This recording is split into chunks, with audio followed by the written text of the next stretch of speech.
Eu parei aqui rapidinho para compartilhar algumas informações importantes com você neste exato momento.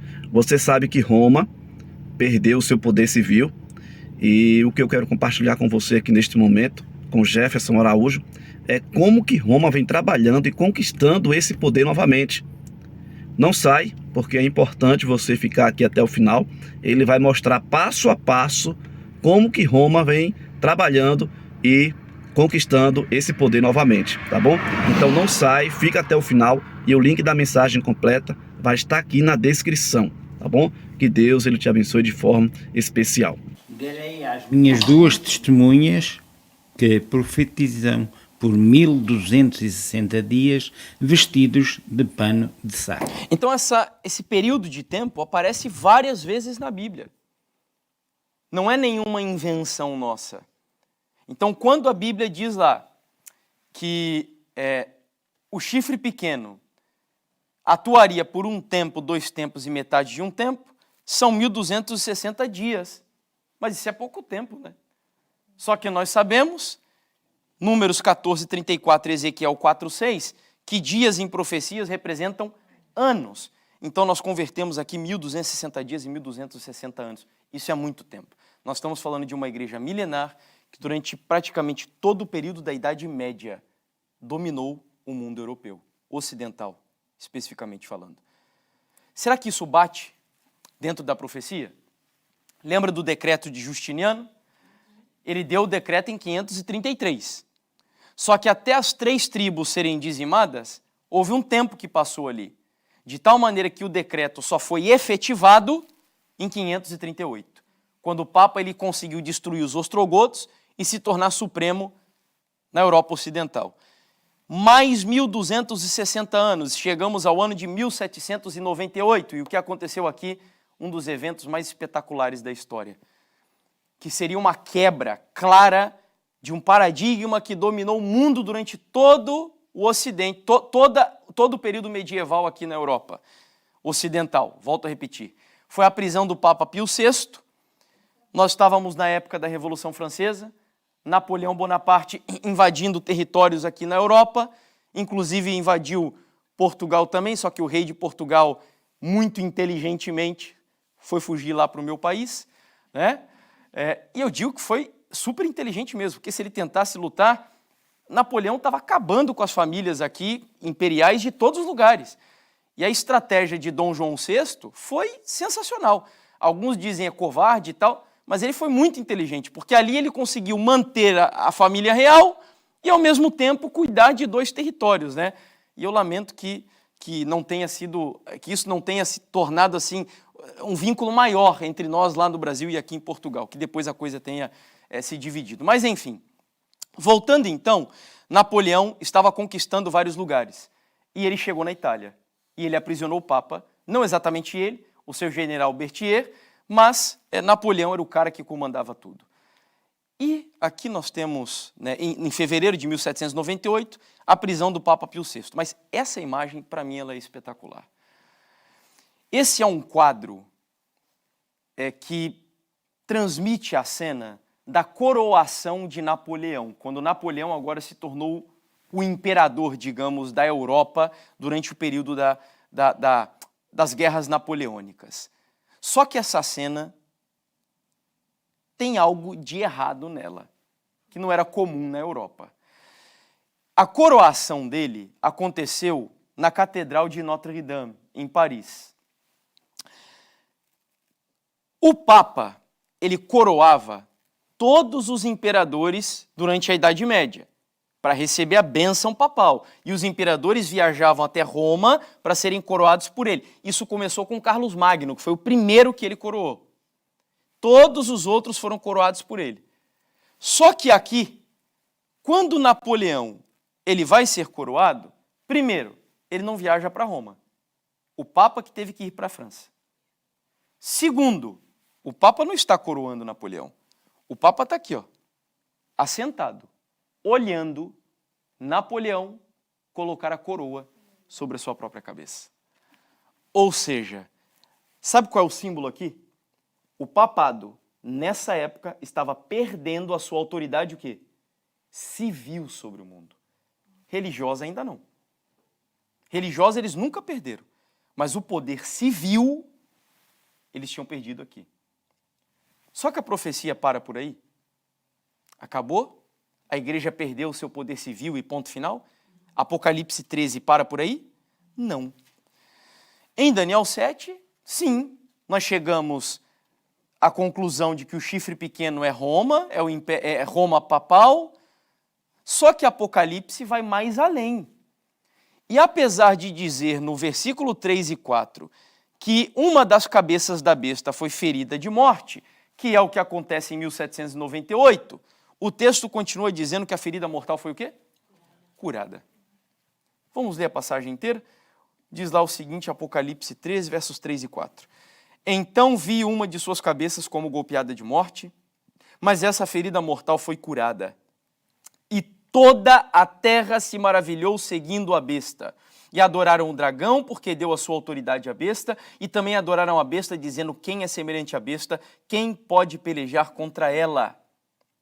Vamos lá, rapidamente, alguns exemplos aqui. O que seria essa cura da ferida? Será que ela já foi curada completamente? Não. Mas há um evento significativo que aconteceu em 1929, que foi resultado de algo ocorrido em 1870, se não me engano. O imperador da Itália, ele simplesmente resolveu confiscar todos os pedaços de terra que a Igreja Católica tinha aqui na Europa, que não foram poucos, foram muitos que eles receberam, durante o período feudal. Os senhores feudais, querendo agradar o Papa, pedir perdão e tal, sempre davam terras e mais terras. Mas em 1870, num episódio da história que ficou conhecido como Questão Romana, o imperador da Itália simplesmente disse, acabou, nada mais é teu. O Papa ficou tão indignado que ele se fechou dentro do Vaticano e ele não saiu de lá durante todos esses anos. Até que em 1929, Mussolini queria conquistar o apoio dos católicos na Itália para o regime fascista e ele assinou um tratado conhecido como Tratado de Latrão. Aqui não está Mussolini nem o Papa.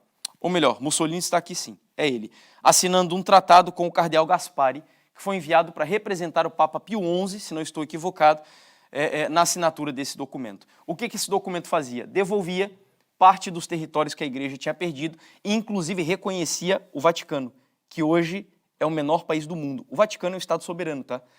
É totalmente soberano. Inclusive tem bandeira alçada pela primeira vez na história, foi alçada a bandeira do Vaticano com o país observador da ONU, no pontificado do Papa Francisco, pela primeira vez. Então eles são um país com moeda própria, com um líder próprio. Quem que é o presidente do Vaticano? Entendeu? É um líder religioso e civil ao mesmo tempo. E além de outras coisas, que eles permitiram nesse tratado. Avançando um pouco mais, já no período do nazismo, o Papa Pio XII também assinou uma concordata com Hitler. E aí alguns vão dizer, mas ele não sabia o que era o nazismo num primeiro momento enganou o povo. Pode até ser, mas é um fato que houve um acordo. E nesse acordo, Hitler decidiu conceder para a igreja de novo, por exemplo, a possibilidade do ensino católico nas escolas e algumas outras coisas mais dentro da Alemanha, ali especificamente falando. Vocês estão percebendo que aos poucos a igreja ela estava reconquistando a autoridade civil que ela tinha perdido?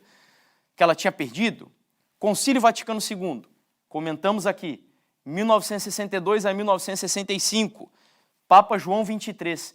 Esse concílio foi outra coisa assim espetacular para a Igreja Católica. Ali eles concluíram que não adiantava mais continuar com perseguições e etc., que o mundo já tinha mudado a sua mentalidade. Qual foi a conclusão que eles chegaram? Nós precisamos trabalhar com uma visão ecumênica para fazer a igreja crescer. Ou seja, vamos deixar de lado as nossas diferenças, pelo menos momentaneamente, para conquistar o povo de novo para os braços da igreja mãe, como disse o Papa Bento XVI, enquanto era Papa ainda. Papa João Paulo II foi aquele que, no meu ponto de vista, colocou em prática melhor do que ninguém as ideias do Concílio Vaticano II. Foi o Papa que mais durou, um Papa extremamente simpático, que inclusive foi santificado. O Papa João Paulo II foi considerado santo pela Igreja Católica. Enfim, trabalhou muito, viajou para vários lugares. Ele tem reuniões, por exemplo, com o Dalai Lama, na época ainda estava vivo, aquele pregador famosíssimo evangelista protestante dos Estados Unidos, Billy Graham, exatamente, com Nelson Mandela, assim, líderes influentes do mundo todo, o Papa João Paulo se reuniu, reconquistando ali a simpatia deles. Já o pontificado de Francisco, ele é um Papa que fez muito também do que João Paulo II fez. Aqui, o Papa reunido com o líder dos palestinos. Essa reunião aqui foi algo também de espetacular, não sei quantos de vocês vão lembrar, quando o Papa Francisco publicou a sua carta encíclica, que fala do domingo como um dia de descanso para a natureza, pelo cuidado da natureza e etc., ele convocou lá no Vaticano 70 prefeitos das principais cidades do mundo para irem lá ouvir o que ele tinha a dizer a respeito da sua carta. Quando eu vi essa cena, aqui nós temos prefeitos de cidades lá do Brasil, possivelmente aqui de Portugal também, lá dos Estados Unidos. Quando eu vi essa cena, foi impossível para mim não lembrar de Nabucodonosor, quando ele levantou a estátua nas províncias de Dura, e a Bíblia diz que ele convocou os prefeitos, convocou os governadores, para irem até ele, para ouvir o que ele tinha a respeito daquela imagem. E aí está. Aqui também foi a primeira vez na história, isso em 2015, que nós tivemos um Papa discursando às 196 delegações da ONU, ouvindo a mensagem dele. Que mensagem que ele deu? A carta encíclica também. Foi isso que ele falou lá. Esse momento, para mim, também é como se Deus estivesse dando uma mensagem nessa foto. O fotógrafo, eu tenho certeza que nem pensou nela. A Europa vive ainda um momento assim delicado, e aqui era no período do Brexit. O Brexit aconteceu. Aqui ainda não tinha acontecido. E aqui você tem todos os líderes da União Europeia, pela primeira vez, indo ao Vaticano para pedirem socorro para o Papa, para ajudarem a não deixar que a Europa se desintegre da maneira como eles estão vendo acontecer. Todos de preto, o Papa de branco. Isso não é por acaso. Mas o que mais assim é representativo para mim é o lugar onde eles tiraram essa foto. Aqui você tem um quadro, uma tela famosa pintada por Michelangelo na Capela Sistina. Agora você tem essa tela, os líderes da Europa juntos, dependendo do Papa para manter a unidade do continente. E ao fundo você tem uma tela cujo nome, sabe qual é dessa tela? O juízo final. O juízo final. É como se essa imagem dissesse, olha, o fim chegou. O fim chegou. Estamos no tempo do fim. E essa é a última cena. Além de toda a conquista política que ele tem conseguido fazer, o bispo de Roma, no campo da religião, o que o Papa Francisco fez em pouco tempo também é impressionante, tá? 1054, primeira divisão da história da igreja cristã. Católicos ortodoxos de um lado, católicos romanos de outro. Pela primeira vez na história, 1000 anos depois, você tem o patriarca da igreja russa, ortodoxo, e o Papa Francisco, que é o grande líder da chamada igreja cristã. Aqui, olha, se nós acreditássemos na imortalidade da alma, eu diria que Lutero chacoalhou dentro do túmulo dele.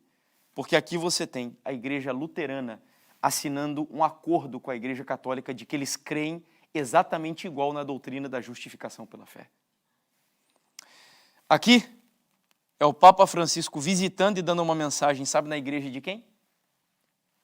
Dos valdenses na Itália. Dos valdenses. Os valdenses hoje já não têm mais nada a ver com aquilo que eles foram na história que nós conhecemos. Aqui, se eu não me engano, são metodistas. John Wesley também, sem dúvidas, ficaria desesperado. Aqui são pastores pentecostais, indo ao Vaticano, e a gente vai comentar sobre o pentecostal e o neopentecostalismo. É assim, o suprassumo do que nós veremos da imagem da besta e do falso profeta no tempo do fim. Eles são os principais. Tá? São os principais. E foram criados aonde? Nos Estados Unidos da América. Foi de lá que surgiu essa linha pentecostal, neopentecostal. Não por acaso a Bíblia ela apresenta, né, a nação americana como responsável pela apostasia do mundo. E aqui o Papa Francisco com anglicanos. Você percebe todo o sistema protestante, luteranos, anglicanos, metodistas, evangélicos, pentecostais, ortodoxos, estão assinando acordos e acordos e acordos. Enfim, a cura já aconteceu? Ainda não. Ainda não. Mas eu vou dar a palavra para o senhor primeiro, porque eu quero concluir esse estudo com a leitura de um texto de Apocalipse 13, que às vezes a gente lê, eu não sei você, várias vezes eu li e eu fiquei pensando assim, o que tem a ver esse texto na passagem? Pode falar, meu irmão, e a gente já vai ler esse texto.